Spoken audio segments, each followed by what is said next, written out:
Hola a todos, ¿cómo están? Vamos a poner un poco de información sobre adultos mayores en el canal, me parece muy importante.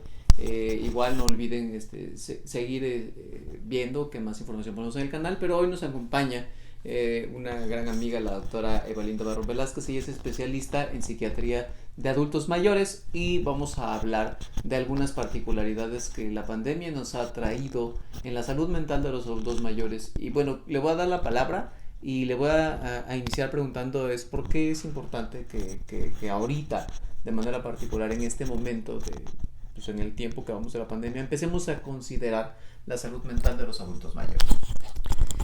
Bueno, la salud mental en general es omitida, ¿no? No la consideramos parte de la salud. Y en una población muy específica que tiene que ver con algo a lo que todos aspiramos a llegar, es uno de los objetivos del desarrollo sostenible, y de los objetivos en la vida de todas las personas es llegar a una edad adulta. Sin embargo, no estamos preparados para eso y vemos a esta etapa de la vida como algo no deseable en muchas ocasiones, ¿no? La asociamos a estar enfermos, a no ser tan productivos, en esta visión justamente de los sistemas económicos donde servimos hasta que trabajamos y somos productivos, pues entonces tenemos esta idea de que ya no vamos a ser productivos, de que ya no vamos a ser útiles y de que vamos a estar forzosamente enfermos. La visibilidad del envejecimiento exitoso aún no es tan permeable en toda la población y entonces vemos esta etapa de la vida como algo que va a ser difícil. Y si no consideramos la enfermedad física, mucho menos consideramos la salud mental. Asumimos que estar aislado, que estar triste, que estar ansioso, que ser un viejito gruñón, que ser un viejito cascarrabias es lo normal. Y es algo que causa sufrimiento, como en cualquier etapa de la vida. Si en alguno de los que nos está viendo ha tenido un episodio depresivo, un episodio ansioso, sufre o padece trastorno por déficit de atención, hiperactividad o cualquier cosa, sabemos que es difícil vivir con un padecimiento mental. Bueno, en la edad adulta hay muchos factores asociados. Ya sabemos que las enfermedades mentales tienen muchos factores de riesgo y muchos factores protectores, pero dentro de los factores de riesgo de los adultos mayores, pues está justo todas las experiencias a lo largo de la vida.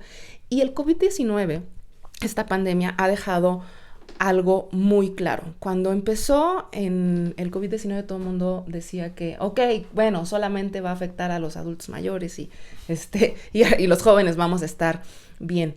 Y bueno, como adulto mayor esta situación hace ver la vulnerabilidad en la que estamos. Uno, porque no todos los adultos mayores, solamente por ser adultos mayores, somos vulnerables. Físicamente sabemos que hay quien tiene hay una mayor prevalencia de enfermedades cardiometabólicas o de otro tipo de padecimientos, pero hay muchos que viven funcionalmente bien y que están sanos, ¿no? Pero que nos ubiquen a partir de los 65 años ya. Estás en una población de riesgo, implica todas estas ideas que tienen que ver con el sistema de creencias, pero también con los sistemas económicos, con los sistemas de accesos, con los sistemas políticos, con el acceso al sistema de salud, que los hace sentirse más vulnerados, ¿no?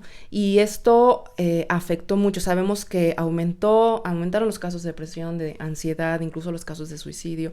Y en adultos mayores lo que vimos que pasó es que en aquellas familias que tenían, pues sí, el privilegio de no tener que salir a trabajar y de poder cuidar en casa a sus adultos mayores, pues con este miedo de que no sabíamos en realidad cómo funcionaba el virus, pues los aislaron. Nadie quería estar cerca justamente por esta necesidad de proteger a mi adulto mayor, pero eso implicó aislamiento, implicó que ya no fueran visitados, implicó que las pocas actividades que en ocasiones tenían pues se vieran limitadas. Y claro que esos son factores de riesgo para tener ansiedad, depresión, pero además alteraciones cognitivas que se dieron por el propio aislamiento.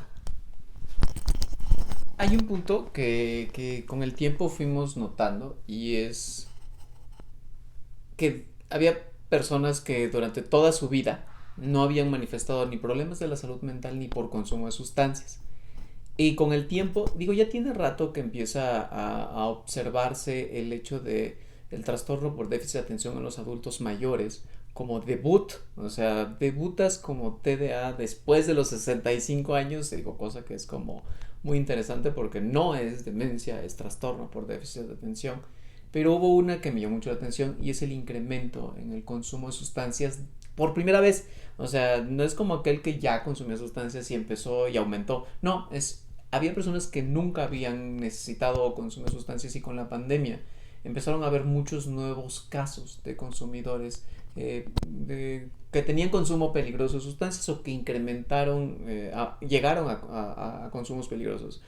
No sé si nos pudieras comentar más al respecto.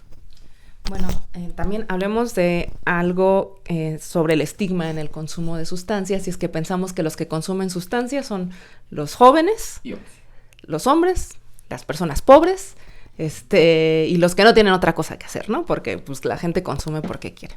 Y pues ninguno de esos, de esos mitos son reales, son mitos. Y justo en el consumo de sustancias podemos empezar el consumo de sustancias a cualquier edad. Podemos empezar desde muy niños, pero en este caso, como platicábamos de los factores de riesgo que ha habido justamente para la población adulta mayor sobre el COVID-19, como el aislamiento, la pérdida de empleo, y que pierdas el empleo después de los 65 años. Bueno, hay lugares donde no te quieren emplear después de los 40. Después de los 65 años, la tensión y el aumento de las violencias dentro de las familias por el encierro, por el cambio de las dinámicas. Muchas personas que estaban en casas de medio camino o que estaban institucionalizados, pues regresaron a sus casas, y las familiares se volvieron pues cuidadores de los adultos mayores, de los niños, de las parejas y de todo el mundo. Y además aquellos que tuvieron la desfortuna de tener, de enfermarse por COVID o de perder a alguien por COVID. Entonces los estresores fueron muchos, y si me preguntas, la presión que se ha visto justo sobre los adultos mayores puede ser una respuesta a por qué ha aumentado el consumo. También hay que ver por qué se está visibilizando más, ¿no?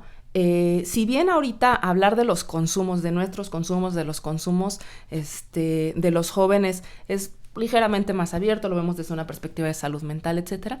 En los adultos mayores no es así, ¿no? O sea, es muy extraño que una paciente vaya a consulta de medicina general y le preguntemos, señora, ¿y usted consume alcohol, tabaco? Tal vez, si bien nos va, pero no le vamos a preguntar si consume inyectables, si consume cocaína, si consume metanfetamina, ¿no? ¿Cómo le vamos a preguntar eso a una señora? Ajá, ni cannabis, mucho menos, ¿no? Eso es algo que no preguntamos. Y que puede pasar en cualquier etapa de la vida. Entonces era esperable que aumentaran el consumo de sustancias, sobre todo de aquellas sustancias ilegales. Sabemos que aumentó la venta de consumo de alcohol en todo el país, disminuyó la atención y disminuyeron las consultas por consumo de sustancias ilegales, pero esto tiene que ver con la accesibilidad que hubo durante los primeros meses de la pandemia. Entonces, creo que la presión que se ha puesto sobre los adultos mayores, los factores de riesgo que se han incrementado, puede ser una respuesta a esto. Y ahora, bueno, ¿qué es lo importante a partir de eso, ¿no? Saber que podemos empezar a consumir en cualquier edad y que siempre, siempre, siempre es necesario acudir y buscar ayuda si lo necesitamos, que no es un motivo de vergüenza, que si llegó un momento en el que no estamos pudiendo con la situación, pues puede que hayamos recurrido a alguna sustancia psicoactiva.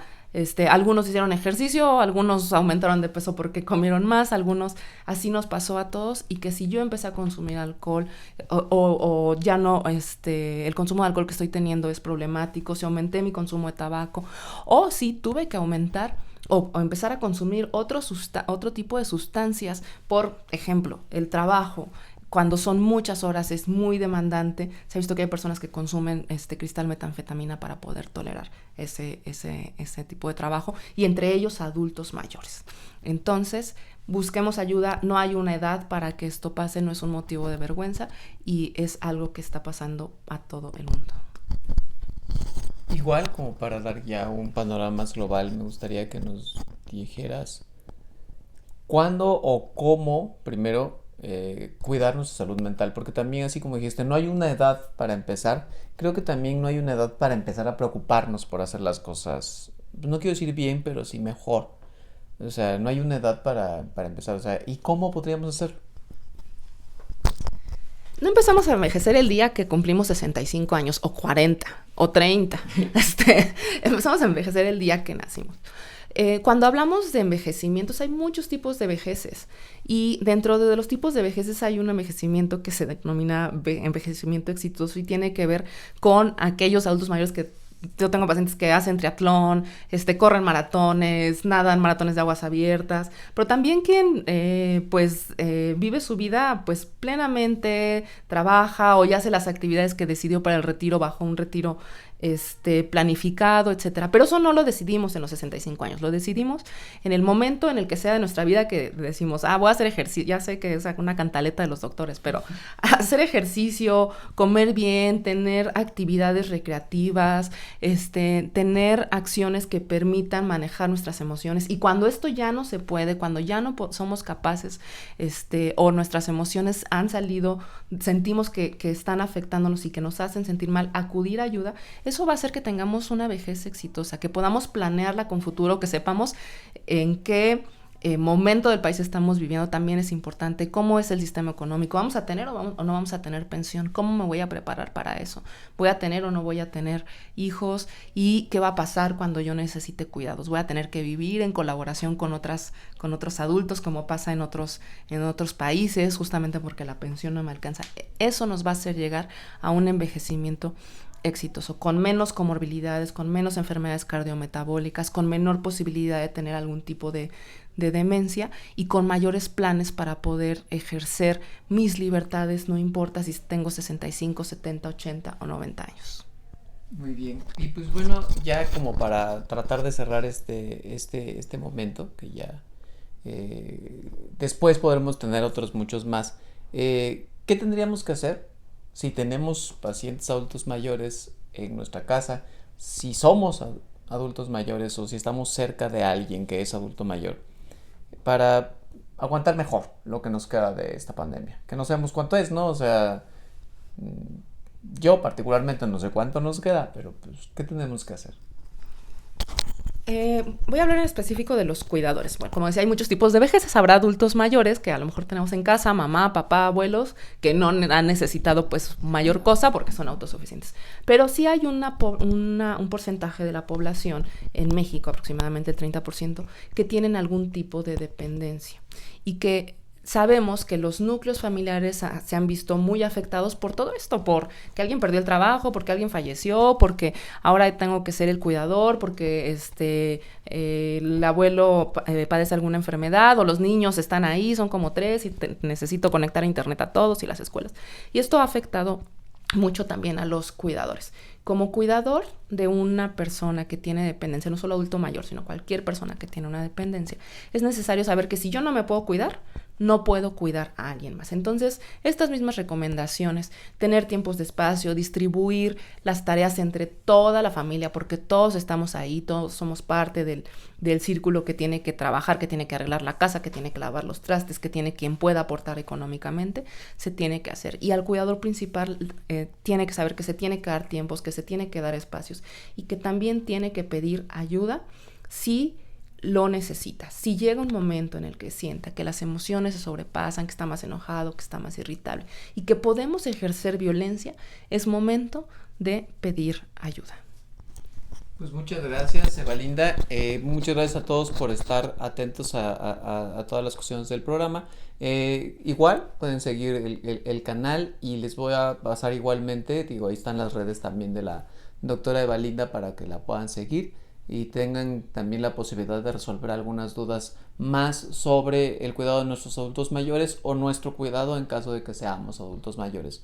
Una vez más, muchas gracias por estar al pendiente del contenido que subimos a este canal, y esperamos seguir subiéndoles cada día pues más cosas. Cualquier duda, ya saben, hacérnosla llegar a nuestras redes, y si tuvieran también alguna pregunta para la doctora Evalinda que nos quieran hacer a través de nuestras redes, siéntanse en la total libertad. Muchas gracias y estamos pendientes. Bye.